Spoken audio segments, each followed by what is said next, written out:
Russia কি সত্যি 1 মিলিয়নের বেশি সৈন্য হারিয়েছে ইউক্রেন যুদ্ধে? কিয়েভ বলছে এক কথা, মস্কো বলছে আরেক কথা, আর পশ্চিমা বিশ্ব তাদের নিজস্ব হিসাব দেখাচ্ছে। কিন্তু যুদ্ধক্ষেত্রে শব্দ থামলে মাটিতে পড়ে থাকা লাশেরা কখনো মিথ্যে বলে না। প্রথমে আসি ইউক্রেনের কথায়। ইউক্রেন প্রতিদিনই দাবি করে যে রাশিয়ায় হতাহতের সংখ্যা লাখ ছুঁই ছুঁই। তাদের সামরিক বাহিনীর হিসাব অনুযায়ী রাশিয়ার নিহত আহত মোট হতাহতের পরিমাণ 7,30,000-এর কাছাকাছি। যদিও এখানে হতাহত বলতে নিহত, আহত এবং নিখোঁজ সবকিছুই একসাথে ধরা হয়, ফলে এটাকে মৃত্যু সংখ্যা ধরে নেওয়া ভুল। এদিকে যুক্তরাজ্যের ডিফেন্স ইন্টেলিজেন্স বারবার জানিয়েছে 2022 থেকে 2025 সালের মাঝামাঝি পর্যন্ত রাশিয়া মোট 9 থেকে 11 লাখের মতো হতাহত সহ্য করেছে। এর মধ্যে প্রায় 2 থেকে 2.5 লাখ সৈন্য নিহত হতে পারে বলে তারা ইঙ্গিত দিয়েছে।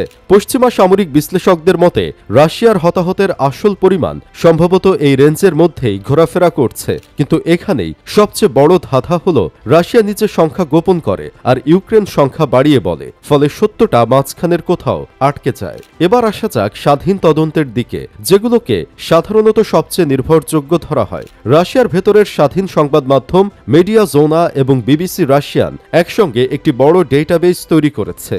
তারা প্রত্যেক মৃত সৈন্যের নাম, ঠিকানা, মৃত্যু নোটিশ এবং স্থানীয় খবরের মাধ্যমে নিশ্চিত পরিচয় যাচাই করেছে। তাদের হিসাব অনুযায়ী এখন পর্যন্ত রাশিয়ার কমপক্ষে 1,52,000 সৈন্য নিশ্চিতভাবে নিহত হয়েছে। শুধু নাম ঠিকানা মিলিয়ে পাওয়া এটা ন্যূনতম সংখ্যা, কারণ ফ্রন্ট লাইনের অনেক মৃত্যুই কখনো প্রকাশ্যে আসে না। অনেক পরিবার ভয় বা সরকারি চাপে মৃত্যুর খবর প্রকাশ করে না, তাই প্রকৃত নিহতের সংখ্যা এর থেকেও অনেক বেশি হতে পারে। রাশিয়া কেন সংখ্যা লুকায়? কারণ নিহতের প্রকৃত সংখ্যা প্রকাশ হলে জনমানসে ক্ষোভ বাড়বে, রাজনৈতিক অবস্থান দুর্বল হবে এবং যুদ্ধ চালানোর জন্য প্রয়োজনীয় সমর্থন কমে যাবে। এবার প্রশ্ন আসে, ইউক্রেন কি মিথ্যা বলছে? পুরোপুরি নয়, কিন্তু ইউক্রেনের পক্ষ থেকে দেওয়া সংখ্যাগুলোর মধ্যে রাজনৈতিক লক্ষ্য, আন্তর্জাতিক সহানুভূতি এবং সামরিক সহযোগিতা পাওয়ার প্রভাব থাকতে পারে।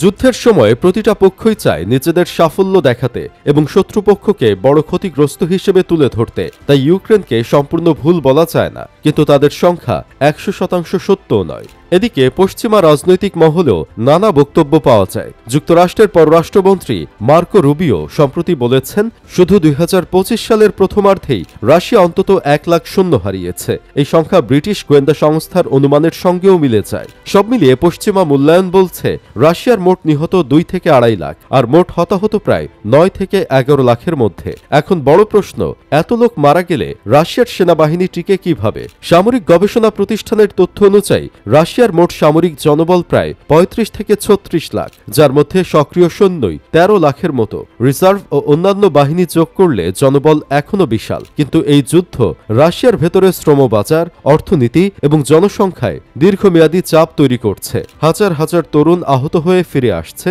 অনেকেই স্থায়ী ট্রমায় আক্রান্ত হচ্ছে। এই যুদ্ধের আসল সংখ্যা আমরা কখনোই জানতে পারব না। যুদ্ধ শেষ না হওয়া পর্যন্ত সত্য সংখ্যা প্রকাশ পাবে না। বিশ্লেষকদের মতে এখন রাশিয়া বা ইউক্রেনের ক্ষয়ক্ষতির নির্ভুল পরিমাণ জানা প্রায় অসম্ভব। আমাদের শুধু অনুমান, গুঞ্জন এবং ফাঁস হওয়া রিপোর্টের ওপরই নির্ভর করতে হচ্ছে। কিন্তু যাই হোক, এইসব সংখ্যার আড়ালে লুকিয়ে আছে হাজার হাজার পরিবার, মা বাবা, সন্তান, যাদের জীবনে এই যুদ্ধ কখনো মুছে যাবে না। আমরা নিউজে শুধু সংখ্যা শুনি, কিন্তু ফ্রন্ট লাইনে দাঁড়ানো প্রতিটি সৈনিকের মনে প্রতিদিন ঘুরে একটাই প্রশ্ন, আজ আমি বাঁচব নাকি আজই আমার নামটা সেই তালিকায় যোগ হবে?